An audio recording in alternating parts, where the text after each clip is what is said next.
So next we have Dr. Archana Pradeep talking on new hope for scleritis biologic therapies.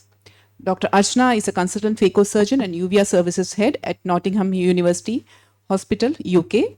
On behalf of KSOS, I welcome Dr. Archana Pradeep, who has come all the way to from UK for this talk. Welcome, Dr. Archana.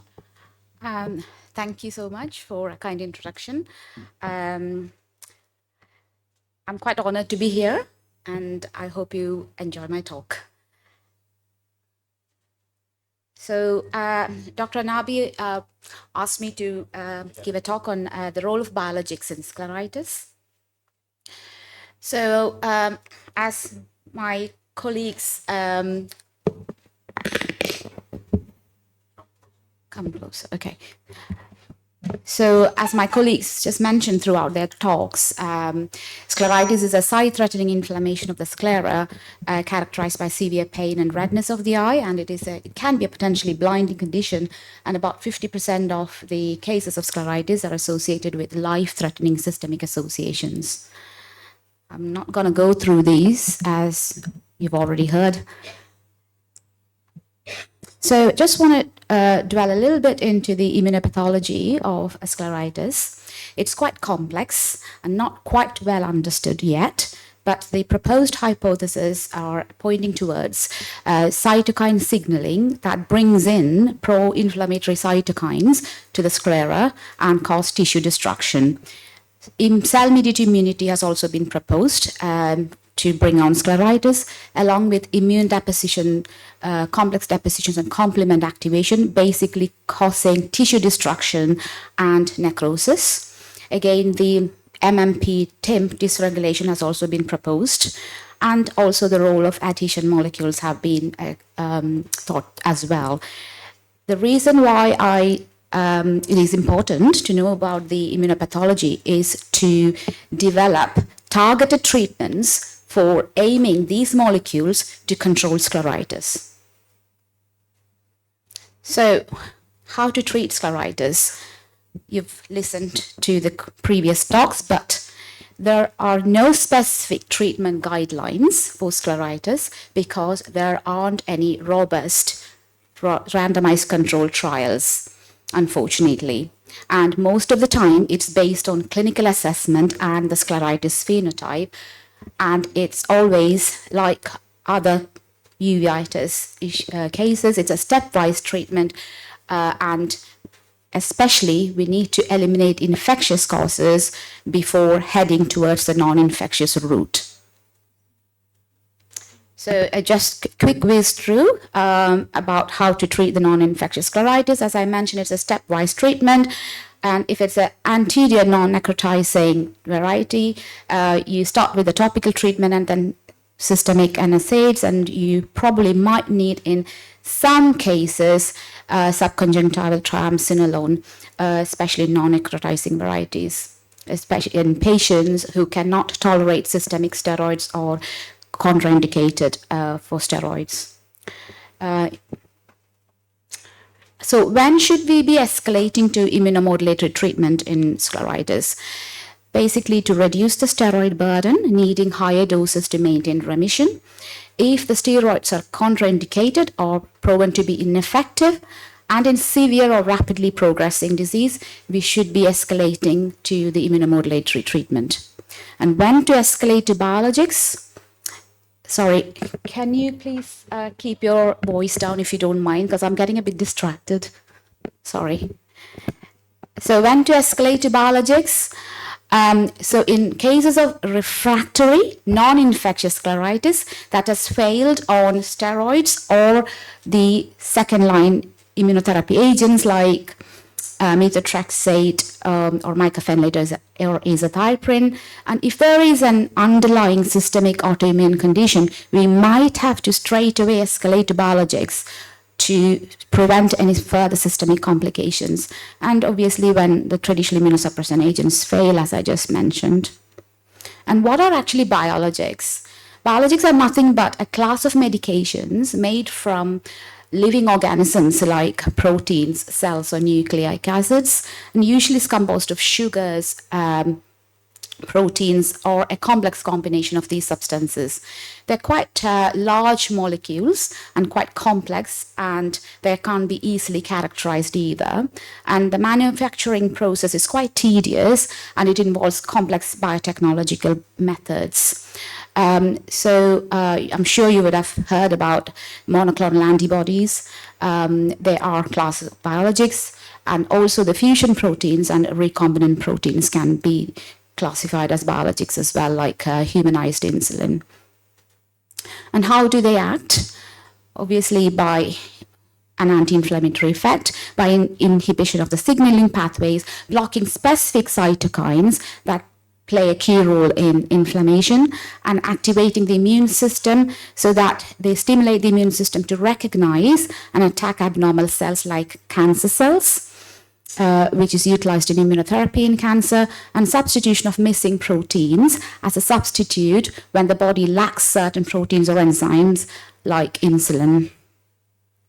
So there are different types of monoclonal antibodies, and the suffix used actually points towards what type they're sourced from.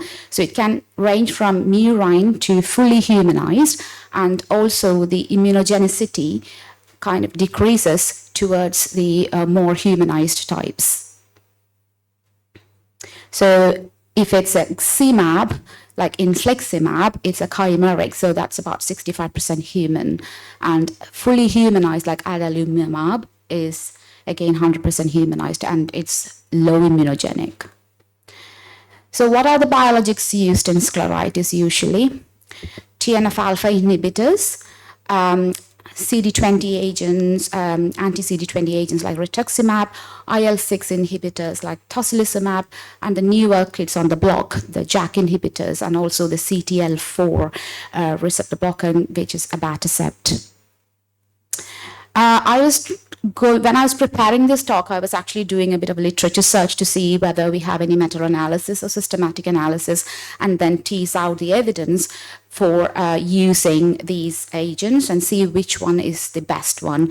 I failed miserably because, as I said, there aren't any robust RCTs, but from what I could gather, most of the estimates are from case series, mostly retrospect, cohort studies, and some case reviews. So you can see that in the graph, mostly the TNF-alpha inhibitors and the B-cell depletion agents show fairly good activity in treatment refractory scleritis in patients, but most of them do relapse and might need maintenance or retreatment. I'm just going to go a little bit closer into exploring these studies. So, as I said, there are just cohort studies or retrospective case series, etc. So there was an 8-year prospective cohort surveillance study reporting the outcome of 43 patients on anti-TNF-alpha inhibitors with non-infectious scleritis. And in their cohort, a sustained remission was achieved in 90% of the patients, but with a little over 50% had one relapse and 12% had 2 relapses. So fairly good outcome, but mind you, this is just a prospective study. Again, similarly with rituximab as well, a prospective study only looking at 12 patients reported a fairly good outcome in 9 out of 12 patients, but 7 of those patients needed a second cycle of rituximab due to the breakthrough inflammation. So what I'm trying to get at is you have to take these outcome results with a pinch of salt because they are not randomized controlled trials and the level of evidence. So always when you actually read the papers or published results, please look at the level of evidences. So IL-6, JAK, etc. Again, very, very low evidences, but also be mindful that there are few reports on paradoxical worsening of scleritis in patients using abatacept and anti-TNF-alpha inhibitors. We need to be very careful when we issue these biologic treatment. They need to be screened for any presence of underlying infections. You need to be mindful about the infusion reactions. And whilst the patient's on the biologic treatment, you need to have prudent mechanisms or in place for monitoring infections and other side effects, including robust regular blood monitoring as well. Do I have time for cases? Okay, just want to quickly just go through a few cases just to get across the point that it can be very, very challenging to treat. My colleagues have shown excellent cases as well, so I'm not going to delve too deep into it. So we've got a 55-year-old white Caucasian male presented with necrotizing scleritis. And he was systemically well, except he was on sulfasalazine for psoriatic arthritis. So he ran an urgent panel of investigations, and we found that he's positive for CMCA, and he was referred to the rheumatologist straight away for further workup of systemic vasculitis. So we had to we gave him intravenous methylprednisolone and started cyclophosphamide straight away. So in these kind of cases with systemic association, time is of essence, and also we have to possibly escalate to the next level of treatment. Just wanted to get across that. And also the patient didn't respond to cyclophosphamide and was not tolerating any further reduction of dose of prednisolone down to 45.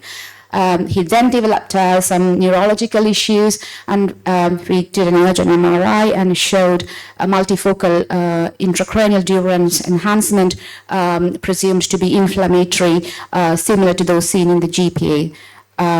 He had 5 cycles of cyclophosphamide, still flaring on 40 milligrams of PRED. Then the treatment was escalated to rituximab. Thankfully, in his case, he had the systemic association. In the UK, we can't actually prescribe any other biologics other than adalimumab for pure ophthalmology cases. So in his case, he was very lucky that he had the systemic vasculitis associated, so he could escalate to rituximab without much issue. Cut the long story short, he didn't respond he did respond to rituximab, but he still had difficulty to reduce his steroid dose. Finally, he got stabilized, but as you can see that he's got like a quite thinned sclera with the uveal tissue jutting out, but the eye is thankfully quiet and he's comfortable. We then started him on mycophenolate, and he's thankfully in remission so far, so fingers crossed for him. There's another Pakistani 54-year-old male presented to the local hospitals with repeated episodes of episcleritis.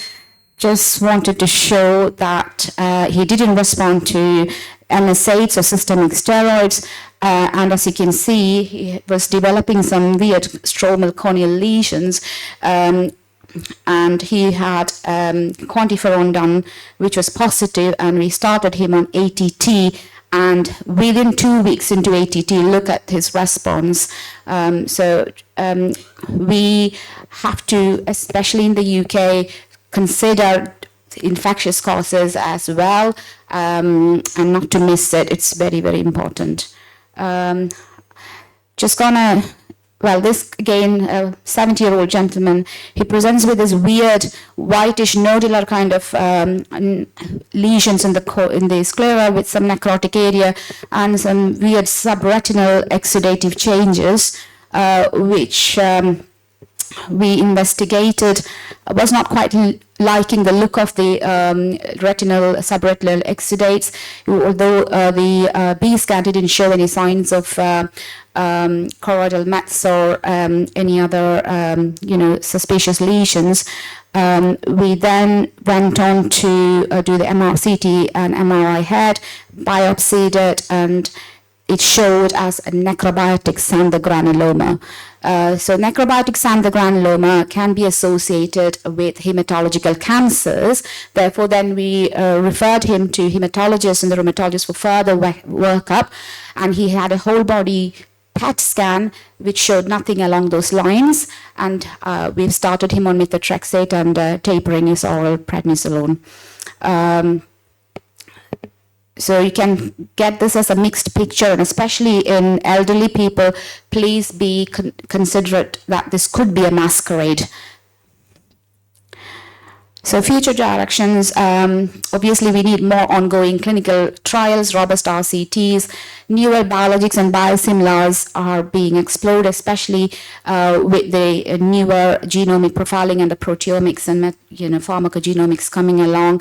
And I think future is bright for our patients with newer modalities of treatment.